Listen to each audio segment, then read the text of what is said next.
Hello friend, જય શ્રી કૃષ્ણ. હું હેનલ પટેલ કાના કિચનમાં તમારું સ્વાગત કરું છું. ટૂંક જ સમયમાં બાળકોનું વેકેશન ખુલી જશે ત્યારે દરેક મમ્મીને એક જ પ્રશ્ન હશે કે આજે બાળકોને લંચ બોક્સમાં શું આપવું. તો આજે આપણે વેજીટેબલ બ્રેડ ટોસ્ટ બનાવીશું, જે વેજીટેબલથી ભરપૂર અને ફક્ત એક ટીપું તેલમાં ફક્ત 5 મિનિટમાં બનીને તૈયાર થઈ જશે. તો વેજ ટોસ્ટ બનાવવા માટે આ રીતે એક બાઉલની અંદર 2 કપ જેટલો આપણે ઝીણો ચાળેલો બેસન લઈ લઈશું. એની અંદર 1 મોટી ચમચી જેટલો અજમો એડ કરી લઈશું. અજમાને મેં અહીંયા મસળીને લીધેલો છે. હવે અહીંયા સ્વાદ પ્રમાણે મીઠું એડ કરી લઈશું ને બધી જ વસ્તુને સરસ રીતે મિક્સ કરી લઈશું. અહીંયા 1/4 ચમચી જેટલી હળદર એડ કરી લઈશું અને થોડું એવું લાલ મરચું પાવડર. જો તમારા બાળકો સ્પાઇસી ના ખાતા હોય તો લાલ મરચું પાવડર તમારે સ્કીપ કરી લેવાનું. બધી જ વસ્તુ સરસ રીતે મિક્સ થઈ જાય એટલે થોડું પાણી એડ કરીને લમ્સ ફ્રી બેટર તૈયાર કરી લઈશું. તો બેટર છે એ વધારે પડતું જાડું નથી રાખવાનું, એકદમ પતલું બેટર કરવાનું છે, કેમ કે બ્રેડની ઉપર ખાલી આપણે કોટિંગ થાય એટલું જ બેટર રાખવાનું છે. તો આ રીતે થોડું નોર્મલ પાણી એડ કરતા જઈને બેટરને સરસ રીતે સ્મૂથ કરી લેવાનું છે. તો તમે જોઈ શકો છો આ રીતનું બેટર કરવાનું છે. બેટરને 1 થી 2 મિનિટ આ રીતે આપણે એક જ ડાયરેક્શનમાં મિક્સ કરતું જવાનું છે. તો જોઈ શકો છો સરસ રીતે એકદમ પતલું બેટર તૈયાર થઈ ગયું છે.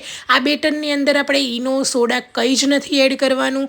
બસ આ રીતે મીઠું, મસાલા અને પાણી એડ કરીને બેટરને આ રીતે કરી લેવાનું છે. હવે અહીંયા મેં વ્હાઈટ બ્રેડ લીધેલી છે. તમે ઘઉંની બ્રેડ, કોઈ પણ બ્રેડનો ઉપયોગ કરી શકો છો.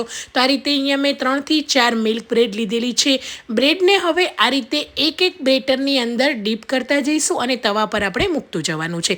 તો આ રીતે વધારે ટાઈમ નથી રાખવાની, બસ 1 થી 2 વખત આ રીતે ફેરવી લેવાનું. બેટર સરસ રીતે ઉપર કોટ થઈ જશે અને ઘરમાં રહેલા કોઈ પણ તવાને એક જ ટીપું તેલ એડ કરીને થોડું એવું ગ્રીસ કરી લઈશું. તમે તેલની જગ્યાએ બટર વાપરી શકો છો, ઘી વાપરી શકો છો અને આ રીતે બ્રેડને સ્લાઇસ 2 મૂકી દેવાની છે. મોટો તવો હશે તો આ રીતે 2 સ્લાઇસ એકદમ સરસ રીતે આવી જશે.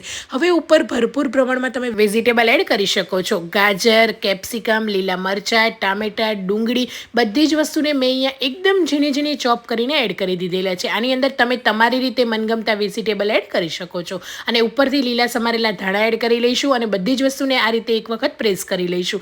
એકદમ સરસ રીતે બંને સાઈડ આપણે ક્રિસ્પી કરી લેવાની છે.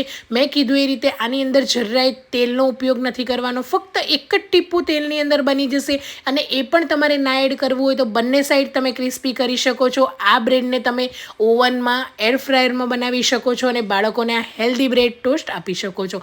બંને સાઈડથી એકદમ સરસ રીતે પલટાવીને ક્રિસ્પી કરી લઈશું અને આને એક સાઈડ જે આપણી પ્લેન છે એમાં પણ લીલા ધાણા એડ કરી લઈશું. તો તમે જોઈ શકો છો લુકમાં પણ એટલી સરસ લાગે છે અને બાળકોને આપશો ને તો બાળકો પણ લંચ બોક્સ ક્યારેય પાછો નહીં લાવે અને બાળકો પણ ખુશીથી ખાશે. વેજીટેબલ ના ખાતા હોય એ બધા વેજીટેબલ આની અંદર એડ કરી લેજો અને એકદમ ક્રિસ્પી ટેસ્ટી બ્રેડ ટોસ્ટ બનાવીને લંચ બોક્સમાં આપજો. તો આપણા બ્રેડ ટોસ્ટ તૈયાર છે. હવે તમે એમને પણ આ રીતે આપી શકો છો.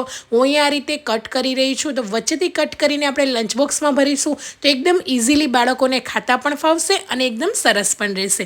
તો જોઈ શકો છો એકદમ સરસ એવા લાંબો સમય ક્રિસ્પી રહેશે અને આ રીતે બનાવશો તો ઝટપટ ફક્ત 5 મિનિટમાં બની જશે. કોઈ પણ ઝંઝટ નથી કરવાની કે કંઈ પણ નથી કરવાનું, એકદમ ઇઝી. બસ બ્રેડ લેવાની છે અને આ રીતે એક બેસનનું બેટર બનાવીને વેજીટેબલ એડ કરીને આપી દેવાના છે. તો તમે પણ જરૂરથી મારી આ રેસીપી ટ્રાય કરજો. Thank you for watching.